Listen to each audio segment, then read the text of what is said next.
We are going to be hiking a mountain today, and I'm going to show you my new car camping setup, or I should probably start saying truck. So I got a new truck to do some camping in. For the past 2 years, I've been camping out of my Subaru Outback. It's gotten me to a lot of different places, and I thought I wanted something that would be better for a little bit longer term travel. So I looked for the cheapest truck that has the highest payload, and I ended up with a Ram 1500 4x4. However, joke's on me, because after I got the truck, I decided, actually, I don't want a truck camper, one of those big hard-sided ones. So while I decide what I'm gonna do with the truck, I thought I would test out what it would be like to camp in one of these things. So most people who do truck camping, they get one of those hard-sided canopies if you're not getting a full-on slide-in camper. But I went with a tonneau cover. I forget how you call it, but it's tri-fold, so I can just store all my gear in here. Hard-sided, so no one can cut into it. Let me show you where Kiro and I will be sleeping. By the way, my sister is out with us today. We're going to be making a fire later. But welcome to my bed. For the back seat, I'm torn between keeping the seat up and just putting the memory foam across the entire floor of the back cab, or keeping the seat down, sleeping on here, and then Kiro still has a bed on the floor. So I would cut memory foam to go across here. Kiro still has lots of space to lay down there. I've got more floor space, and the fridge and the battery have to go here because they don't fit on the ground in the front, and that's where my 12-volt charger is for the battery. I'll lift this up. There's no hump in the middle. There is some humps here, but I could layer some pillows or something underneath us, or maybe some clothes bags, and put the memory foam over top of it, and that way we have much more room. Ideally, I could take the front seat out and just make a platform back here, so then I can still access this space for storage. But we are on a time crunch, and I don't want to make any permanent changes right now or do a build. I just kind of want to hit the road, and if I like the setup, then I'll start investing in wood. Right now I don't really have storage for when I want to take the platform out.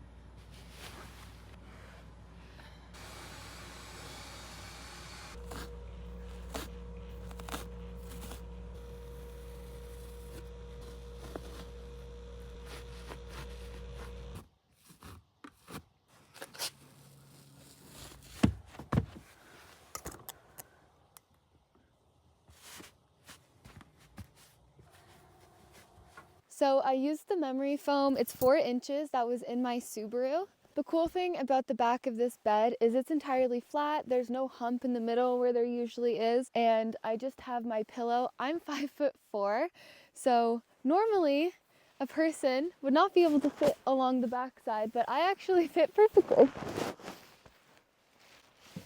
So I even have a spot here for Kiro. Woo! So this is his little bed. And yeah, it's pretty cozy. I have my negative 18 Celsius degree sleeping bag that I put over both of us. And it's not too bad. Do you like it?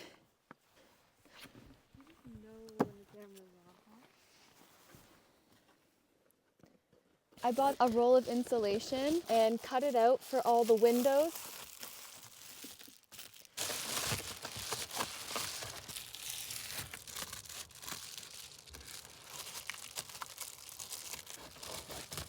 That's really key for the winter so that you can stay warm and cut down on all of the cold air that's coming through the windows. They're also great for privacy. If I bring you to the other side, I have the same setup that I did with my Subaru. I had my fridge and my power bank behind the chair. It is I forget how many volts this is, but I'll put it on the screen. I think it's 1300 or something like that. So the fridge doesn't actually need to be plugged in the winter, except for when I have the heat on and I'm driving. But at nighttime, and it drops down to like 5 degrees Celsius, 0 degrees Celsius and below, the fridge will stay insulated just like this. Yeah, I mean, it's super simple. If you're looking for an easy way to transform your truck and you're also 5'4" and have a huge cab crew backseat, It's also great for safety because if I were to make a bed in the back, there's no way for me to get through. I can't fit through the window. So this way, if I ever needed to take off in the middle of the night, I have access to the front just like I would in an SUV or a car. Kiro! Ooh. This is my first four-wheel drive car. The Subaru is obviously all-wheel drive, so we thought we'd take it on some of the back roads just near our house so that I could get used to it. But if you come around here, so this is where I'll be keeping all of my gear. Because we are winter camping, I have a Mr. Heater Buddy, and you just attach a propane tank to it. I do have a carbon monoxide detector, so you are not supposed to put propane in a closed space, but in a dire situation, I could leave the windows down, and I do have a carbon monoxide detector, but I do not advise anyone to do that. So it is freezing, 0 degrees right now. We are going to get a fire started, so I'll show you how I kind of organize all my gear back here.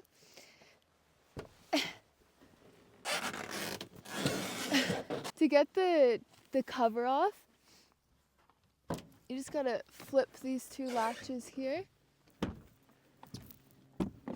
And it clips down so you can drive with it. It's kind of a mess right now because I'm still trying to figure out how everything should go. Okay, so I've got some kitchen Tupperware here. I've got some more kitchen stuff like paper towels and sandwich bags. In this bin is an extra tarp, hiking backpack, crampons, things like that. I've got my fishing rods here in case there's any lakes that aren't frozen down south. I've got a tire air compressor to fill those up if they get low or if I need to air down. I also have a battery that can charge my truck if it dies and there's no one around to help jump me. Got pots and pans and my Coleman stove in there. And then we have Kiro's little corner with his food dishes and his jackets if he needs those. I also have a solar panel here. If I was out here for longer periods of time,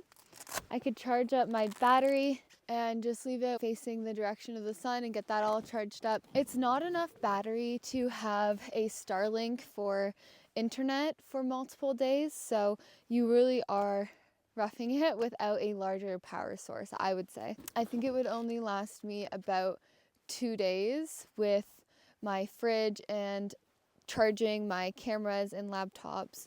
The Starlink would drain it in about 8 hours. Well, we've got our firewood. I don't want that to get wet. I'll use this as a kneel pad for insulation from the snow. This campsite is actually trash. It's so sad.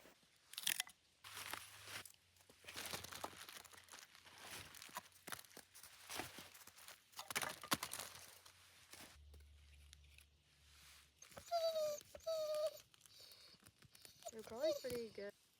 Pretty good. Not bad for a Saturday afternoon lunch in the woods.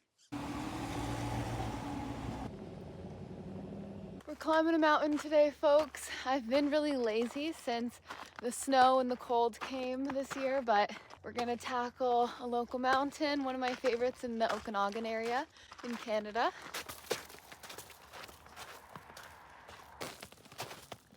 We gotta go up and around, and we're headed up to the peak there. Interrupting the video for a really quick break, I've been getting some questions about what hiking boots I wear, and now that it's winter, I've been testing out a new pair. These are an insulated winter hiking boot by Nordivate. These are a women's style, but they do have lots of men's styles as well. I've been testing them out for about a month, and I will only ever share products that I actually wear and enjoy, but thank you to Nordivate for sponsoring today's video. This time of year, it's crucial to have a water-resistant finish on your hiking boots. They keep my feet dry and warm for hours. The padded collar is also really important to me for comfort on the heel, and the soles have great traction so you're not slipping around on uneven surfaces. But the best part about them is that they're very affordable. If you also want to check them out, I've linked my specific style down below, as well as I'll link some men's options. Normally there's a break-in period with new hiking shoes, but they are so comfortable right off the bat, and I haven't had to use any band-aids and I've had no no blisters form.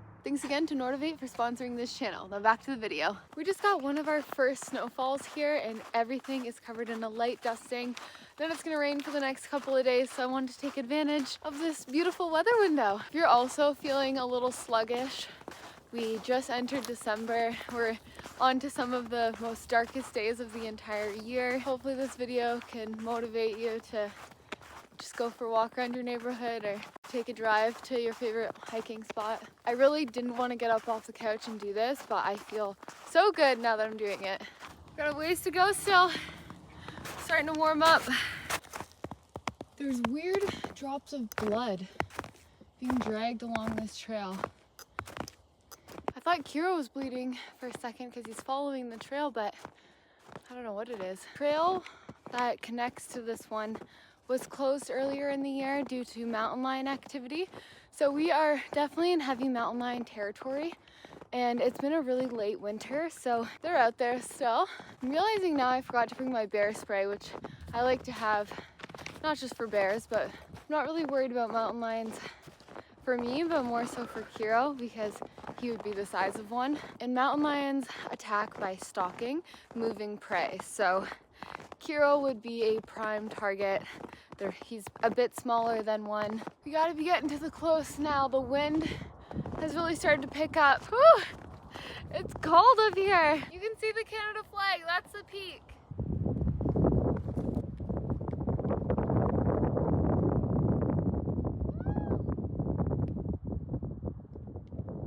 They're calling for freezing rain down below, which means it's snowing up here, so we gotta get out of here before the sun starts to go down too much. The clouds look really ominous.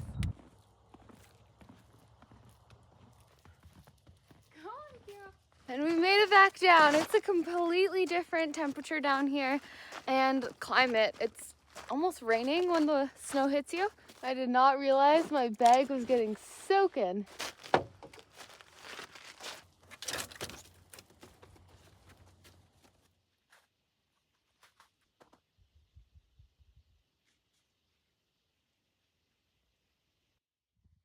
Come on, Kira, let's go.